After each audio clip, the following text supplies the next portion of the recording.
Happy Black Mirror Day to all those that celebrate. Hello, my name is Michaela. Welcome back to my YouTube channel where we talk about all things books. In today's video, we are going to be speaking about book recommendations for those people that love Black Mirror. Black Mirror is one of my favourite TV shows. Season 7 come out today, so I thought it was only fitting that we did this video. When I think of Black Mirror, I always think about things that could potentially become a reality. So I'm not a big sci-fi lover in my books, but I do quite like a dystopian kind of trope. And to me, that's what Black Mirror is. Like things that could potentially become a reality in our world. And to me, that is like the most terrifying thing ever. So I've got 11 book recommendations for you. Some of these I have read. There's a couple that are on my TBR, so I'll let you know which ones those are. Thank you so much for taking the time to click on this video. Please hit the subscribe button if you'd like to see more, and let's get straight into it. If you have watched any of my videos, this first book is not going to come as any sort of surprise to you, and that is The One by John Marrs, my favourite thriller book of all time. I actually can't believe that Black Mirror didn't snap this up as an idea, but this did get turned into a Netflix series, so even if you've seen the Netflix series, I would still really recommend you read the book, as the book is actually a lot different. Like, there's not very many similarities at all. The One is set in a world where scientists have made a groundbreaking discovery. They have discovered that humans have one true soulmate. They have one true person that they match with, and the way that you find out who that person is by your DNA. So all you have to do is a little mouth swab, you send it off to this company, and then once you have a match, they send you a notification letting you know that they have found your soulmate. And your soulmate could be anybody. They could live on the other side of the world. They could be the same gender as you. It could literally be anyone. And throughout this book, we are following 5 or 6 people as they are going through this process. So we've essentially got 6 different storylines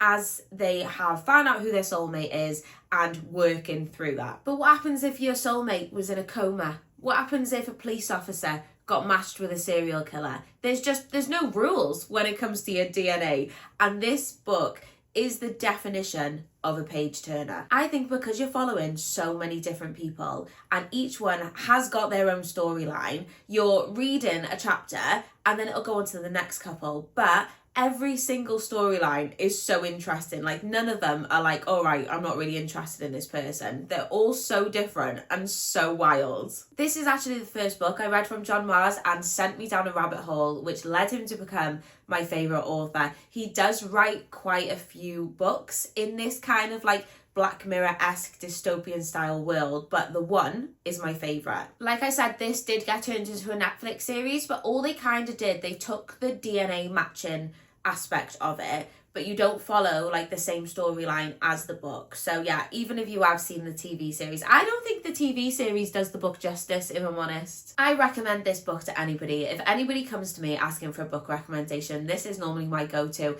And I swear to God, like, nobody has actively told me that they dislike the book. Maybe they're too scared to. But most people have told me that they absolutely loved it. So now I'm recommending it to you. Tender is the Flesh by Agustina Bazterrica is made me want to go vegan. Like, I never thought those words would come out my mouth, but when I read this book, I was like, I don't think I want to eat meat anymore. In Tender is the Flesh, animal meat can no longer be consumed. There was a disease that effectively got into all of our animals, meaning that we can no longer eat them, otherwise we will get this disease. So to counteract that, they've decided that humans will be bred for consumption. That is correct. You heard me right. Humans will be bred for consumption. And we follow our main character, who is a man that is the manager of one of these human meat factories.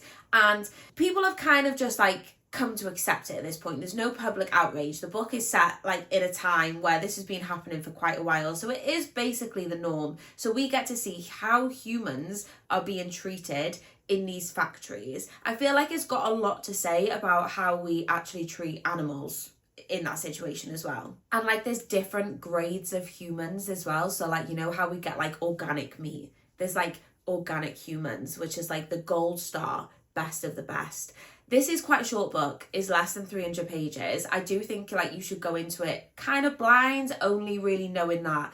And I promise you, you will not see that ending come in. I still remember my reaction when I finished that book. I read this book a couple of years ago and I swear to God, I still think about it all the time. I still remember every single detail about this book. It's a book that has really, really stayed with me and I think it'll stay with me forever. The Centre by Ayesha Manazir Siddiqi is a book that I actually went into completely blind. I had no idea where this book was going to go, and we basically meet our main character, who's called Ayesha, and she is a Bollywood translator. Ayesha starts dating this guy, and this guy tells her about an invite-only program called The Centre, which they promise that they can make you fluent in any language in 10 days. But this is like a top secret organization. You have to know somebody that's been, and you have to be invited. So it's like, yeah, top secret. Ayesha hears this and she's like, oh my God, let me in. Like, I am sick of just translating Bollywood. Like, I want to be this like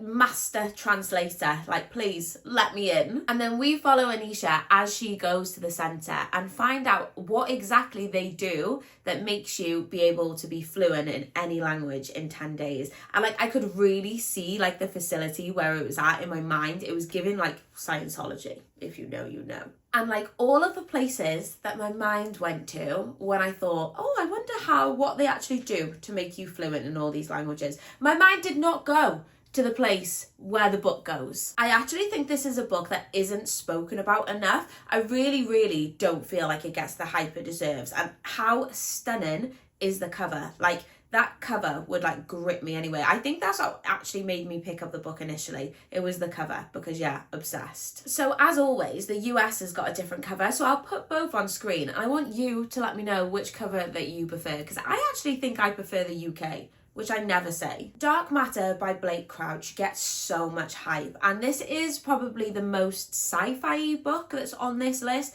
I'm not a big lover of sci-fi.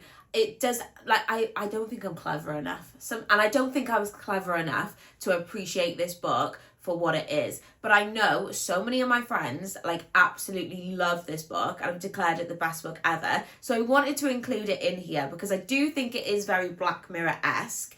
I just don't think I was clever enough to appreciate it, but I'm sure you are. The book starts out and we meet a guy called Jason. Jason is happily married with a son, and he is a professor in a university. When one day he goes out to the pub and he gets attacked. He gets hit on the back of the head and somebody says to him, "Are you happy with your life?" He then wakes up and he is surrounded by people in hazmat suits and they're like, "Welcome back." And he's like, "What do you mean?" It then transpires that he is now in a world where his wife is not his wife and his son has never even been born.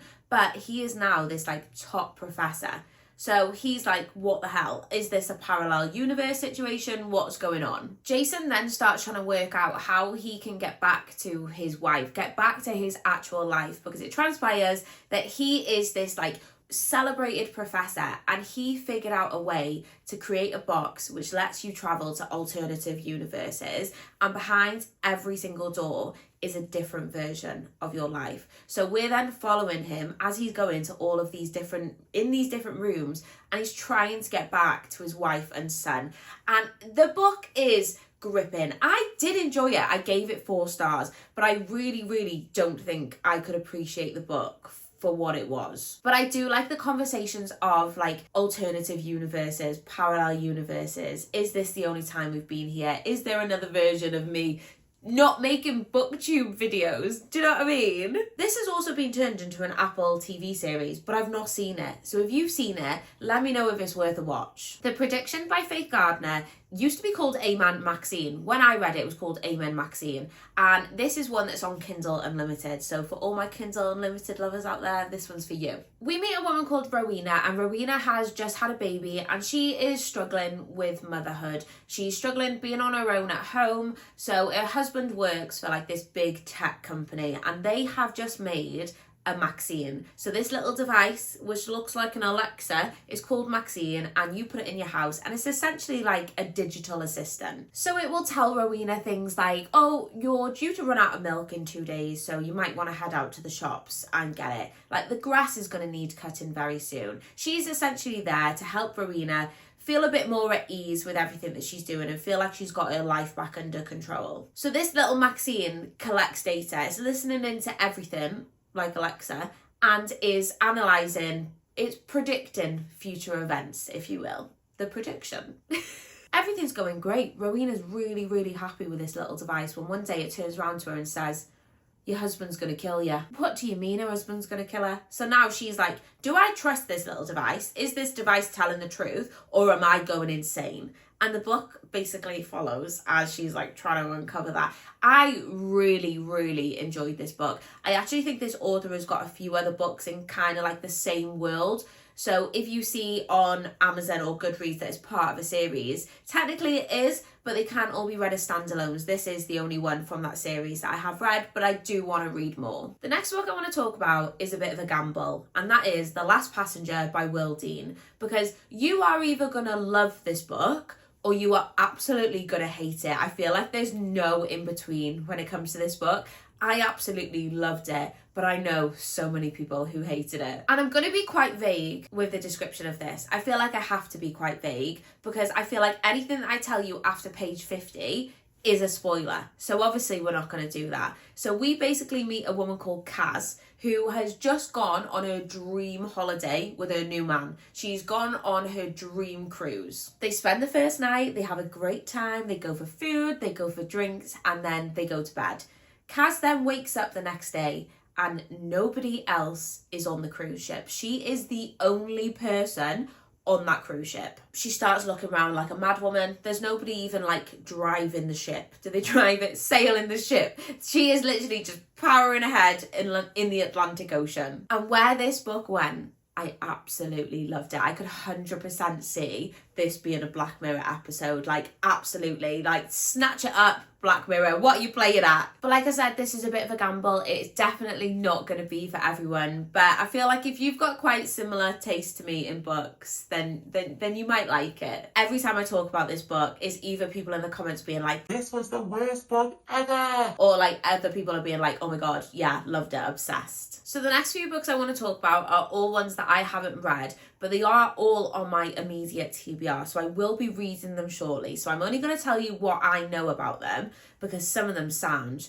so good. Always on My Mind by Carys Green is a brand new release. This literally only came out, I want to say last month. In the last vlog that I filmed, I'll leave it up above, I actually seen it in Waterstones, but it's out in hardback. I don't want the hardback, I want the paperback. So I may hold out for the paperback release, but I may read it on my Kindle in the meantime because the premise of this sounds so good. We meet a couple called Anna and Elijah, and they have just celebrated their 10-year anniversary.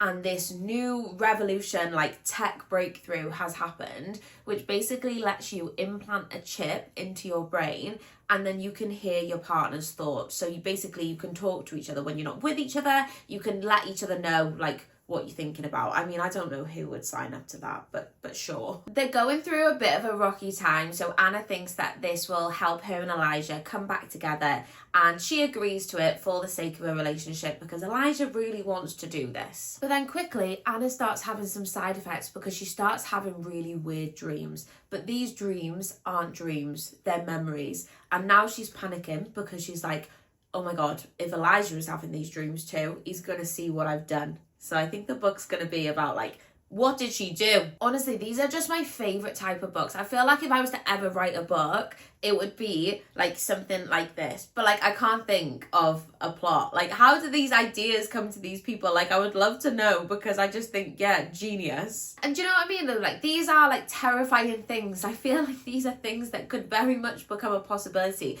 And these are like the real horrors to me, especially like with like Alexa, like recording devices listening to you. I feel like these things are probably already happening, and that's the real horror of this situation. The Measure by Nikki Erlick is one that I am going to be reading in the month of May because I am choosing it for my in-person book club because I think this book is going to make such a good book club discussion. And the premise of it also gives me very much Hang the DJ vibes. If you've seen that episode of Black Mirror, that's essentially where you go on dates with people and it will tell you how long you're going to be dating for. So you could only be dating for 24 hours or it could be like 15 years. And the premise of this book very much gives that. So one day, everybody wakes up one day and every single person in the world has a box on their doorstep. inside that box will tell you how long you have left to live. And I believe this is like a similar format to The One by John Mars, where we follow a few people throughout the book as like they navigate this. So some people don't want to open their box, they don't want to know. Some people have opened their box and found out they've only got 3 months left to live. Like, how would you change the way that you live based on what is inside your box? And I think that this is going to be such an interesting discussion for when we do read it. Also, while we're on the topic of mentioning Black Mirror episodes, please leave me a comment down below and let me know what your favourite Black Mirror episode is. I would absolutely love to know, because I rewatch them all the time. My 2 favourites are White Bear and San Junipero. San Junipero, oh my god. I don't cry. I cry like a baby every time I watch that episode. For all my short story lovers out there, we have Out There by Kate Falk. That is no pun intended. I actually didn't realise. Out There, yeah. This is a short story collection that I have had on my like TBR for such a long time, and I don't know why I've never actually bought it, because I say every time I see it on my TBR, I'm like, yeah, I need to read that, and I just haven't. But I'm gonna do it. I may order it after I filmed this video. So every person that I have seen recommending this book says that all the stories are very much like Black Mirror-esque. They are horror, they are dystopian, and the one story that got my interest is a woman is trying to navigate the dating world. So she's online dating, but there are things out there called blots. These blots are like artificially created humans who go on dates with people to try and steal their data, so that they're essentially not real people. And she's trying to navigate this, like dating people and trying to work out if they're real people or if they're actually blots who want to take her for everything she's got. Another one of the stories is the world is ending. The world is slowly coming to an end, and one woman has to decide who's the one person that she wants to keep with her for eternity. Everyone else is going to be gone. She got to choose one person. And that just sounds so fun, you know? I do find I struggle a little bit with short stories, because like I think a 200-page book is like my perfect book, like my optimum like page number of a book. But sometimes short stories, they just feel a bit like too short, which I suppose is the whole point of them, but you know. And the last book I want to talk to you about is In the Blink of an Eye by Joe Callaghan, and also Leave No Trace. And there's also a new release that's just come out called Human Remains. They're all part of the same series. They can all be read as standalones, but they all follow like kind of the same storyline. So this series is essentially a police procedural thriller book series, but with a difference. And the difference is we are following AI detectives. So the government have announced that they are doing massive cuts to public funding, and police force are at the brunt of that. They're basically saying we can't afford to pay all these wages. We are going to introduce AI. And I think with the rise of AI like in our world currently, that is terrifying. So we meet our main character called Kat. She is a police detective, and she is being chosen to take part in this pilot program to work alongside the AI detective called Aid. They are thrown straight into a missing person case, and the problems quickly start happening, because the problem with AI is there's no human emotion behind it. They are just analysing data and facts. There's no like moral compass behind it. How well can that work in a setting? Do we need human emotions to be able to solve these crimes? And I just think that is such an interesting discussion, especially like I said, with the rise of AI. How soon is it until AI does get introduced into things like that, and would it work? So I think maybe if you're like new to like this kind of genre of books, this would probably be a good place to start, because it is like your typical police procedural thriller, just with that like added bit of sci-fi dystopian. And that is the end of the list. I hope I have introduced you to some books that you might not have heard of before, and I hope you find some new favourites. Please give this video a thumbs up if you did find it helpful. Thank you so much for watching. Please hit that subscribe button and let me know what your favourite Black Mirror episode is. I shall see you next time.